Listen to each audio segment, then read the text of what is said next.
Okay, guys, so today we're going to be talking about a concept called social Darwinism, which is very important, and then we're going to talk about gospel of wealth and move on to the cities.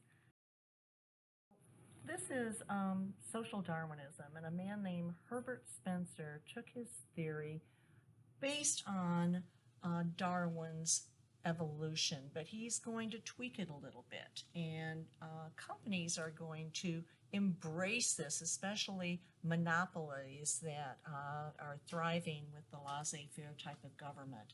So watch this short video and we'll talk about it some more. Karl Marx, Andrew Carnegie, Joseph Stalin, John D. Rockefeller, Adolf Hitler. What do these men have in common? From capitalists to communists, all found in a misinterpretation of Darwin, justification for the conduct of their lives. They seized on a phrase Darwin never used, survival of the fittest, and used it to rationalize attitudes and actions that affected the course of modern history. In the late 19th century, there was a whole school of thought, or perhaps several schools of thought, which now are known as social Darwinism, which really used evolution as an underwriting of a fairly crude kind of competitive ethic in society, what we might call a free market ethic, but more than that, the notion of dog eat dog, the weakest to the war, and the phrase that Darwin's contemporary Herbert Spencer actually used for natural selection, which was survival of the fittest. But Spencer thought evolution had a direction, from simple to complex, from inferior to superior. Darwin's version of the theory was not survival of the fittest. It could be better paraphrased as survival of those best adapted. Well, the master race idea, from which we think of in connection with the 30s and with Germany, in some senses was the low point in the whole attempt to apply evolutionary and biological thinking to human affairs, because that's to turn a scientific theory into a moral statement or even a political statement, which of course it is not. The Nazis taught that Jews were evolutionary throwbacks. The Aryan race, they said, was the pinnacle of evolution, and maintaining racial purity was an evolutionary obligation. Well, it wasn't just Hitler who thought about the idea of applying biological ideas in a rather radical way to... All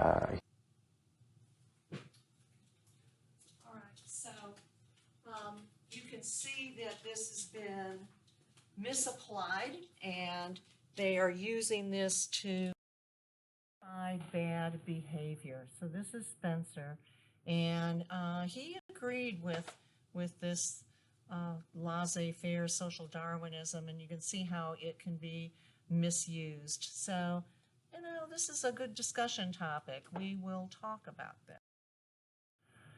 So remember, laissez-faire capitalism, law of life, survival of the fittest. This is the whole idea of, well, sadly they call it the racehorse theory, and that has been politically talked about here lately.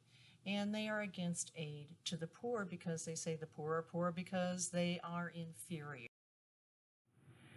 Okay, let's talk about something a little bit, I guess, more fun than social Darwinism, the gospel of wealth.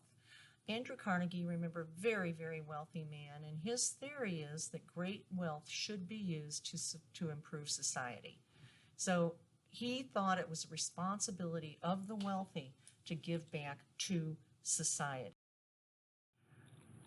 His corporation is still, he gave away, remember, 70% of all of his money before he died, but he still had a tremendous amount of money. And so they are actually setting up a foundation, a corporation, and they basically give away money. Money makes money, that's an old phrase. So if you're ever looking at Sesame Street, it'll say, this program has been provided through a grant from the Carnegie Corporation. They funded libraries, they funded universities. So this is for the greater good. You also have philanthropists like, say, Oprah Winfrey and LeBron James, some of our very, very well-paid athletes that are giving back to society. Drew Brees in New Orleans is helped rebuild in the Ninth Ward. So this is a theory, Bill Gates, that the wealthy have adopted. So remember the gospel of wealth. And okay, remember we like to analyze political cartoons. And this is a cartoon showing the robber barons and comparing them with the feudal ages with castles and kings and the peasant workers. So they're comparing these robber barons. Okay, if you see this, it says history repeats itself, the robber barons of the Middle Ages and the robber barons of today. So basically the little people, the workers, the farmers, all of these people are making these people, the fat robber barons, wealthy. And it was the same thing with the peasants of the day, making the royalty wealthy. I like this theory. Okay, so Russell Conwell was a preacher, and he went around from place to place, and his theory was called the Acres of Diamonds. And basically he tells a story of a farmer who's in Arkansas, and this farmer has a couple of sons and a wife, and he's working the land. And if you've ever been up to Arkansas, you know it's kind of a rocky soil in many areas, and it was on his farm. And so year after year he toiled, and sometimes the weather was bad and the soil was bad, and he would be plowing, and he'd hit rocky soil, and he just never ever seemed to get ahead. And he worked and worked and worked. And after years of working and not getting ahead, he keels over in the field and dies of a heart attack. Well, his family has not enough money to give him a decent burial, so they take him out into the field and they start digging a grave for him right there on their own property. And as they dig, they see something shiny. And they look down and, oh my goodness, it's a diamond. And they dig a little further and they find more diamonds, and they dig a little further and they find more diamonds. And they realize that all this time their land have been sitting upon this field of diamonds and wealth. And so his deal is you've got to always dig a little bit deeper. And if you dig a little bit deeper, you might find your fortune.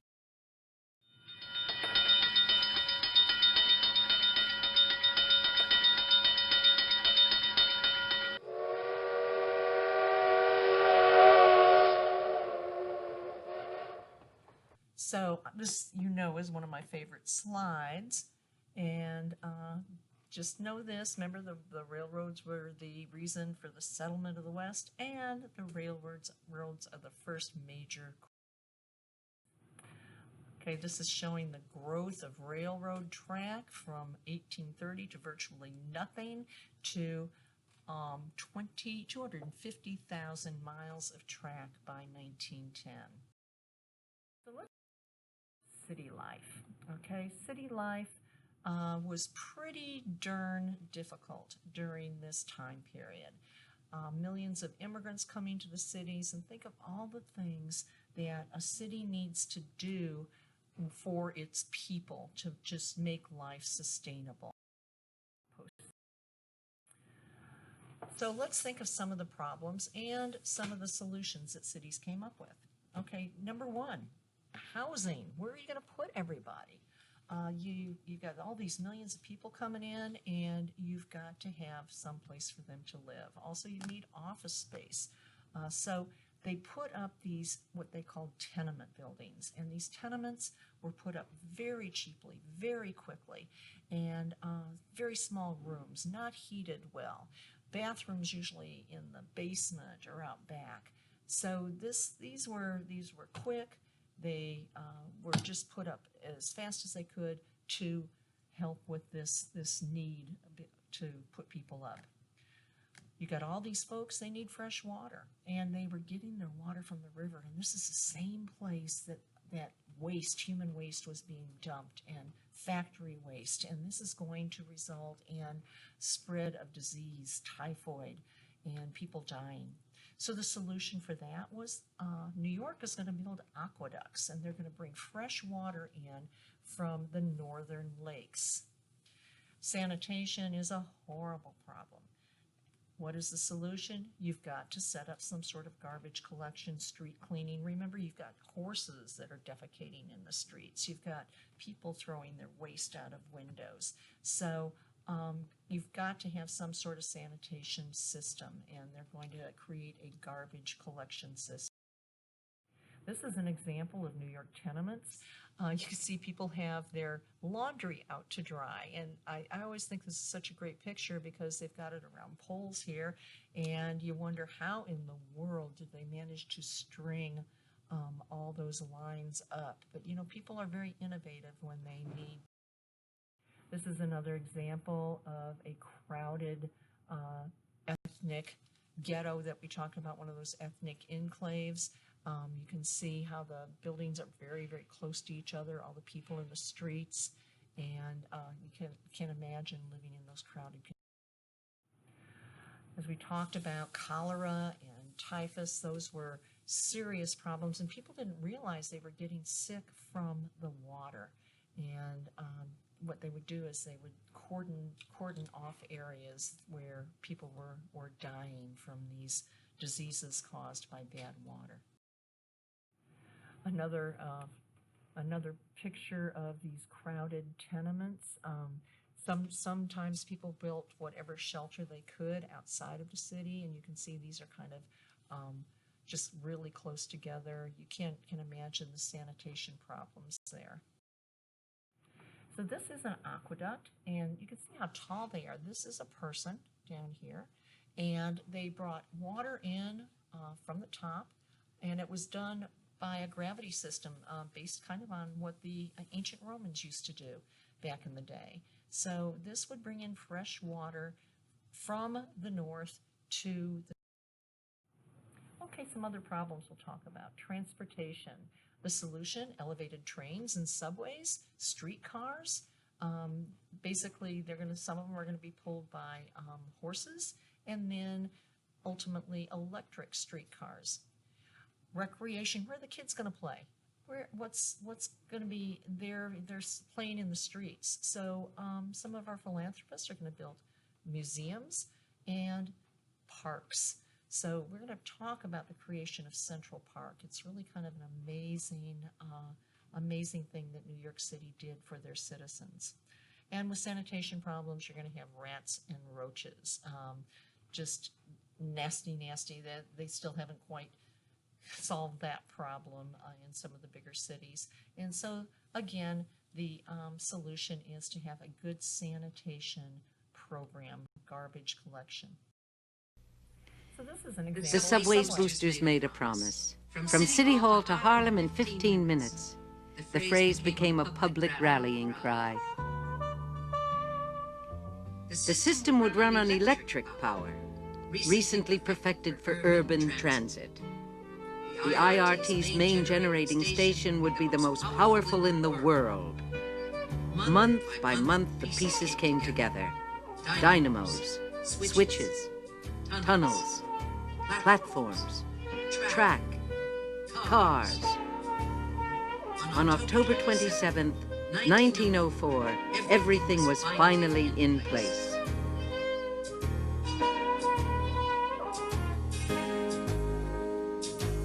But would people ride?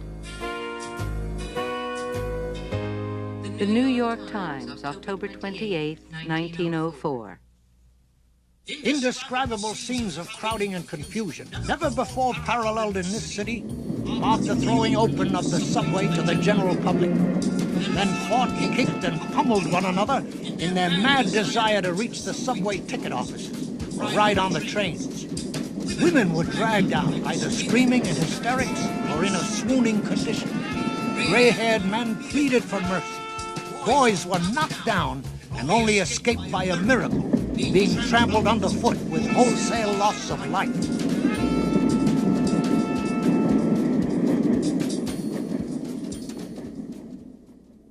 There's a new new place at last to go spooning, where lovers can love with delight. The opening of the IRT was the most talked about event in New York since the Civil War. Goodbye to the auto and trolley.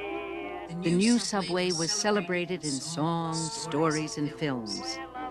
Like this Thomas Edison comedy entitled City Hall to Harlem in 15 Seconds. Down in the subway, oh, what a place. Under the Isle of Manhattan, speeding through space. Just a place for tuning all the season round. Way down in the subway. Special effects here, guys. Belmont had won his gamble. The IRT's fare collections were outstripping every estimate. Within just days, New Yorkers decided that the new subway was an absolute necessity of everyday life. But in typical New York fashion, they also started complaining about it. It was too crowded. It didn't go far enough. The clamor for expansion began. New tunnels, and in some places elevated sections, brought the IRT to New York's outer boroughs. In 1905, the Bronx. 1908, Brooklyn. 1916, Queens. The construction of the subway set off the biggest building boom in New York history.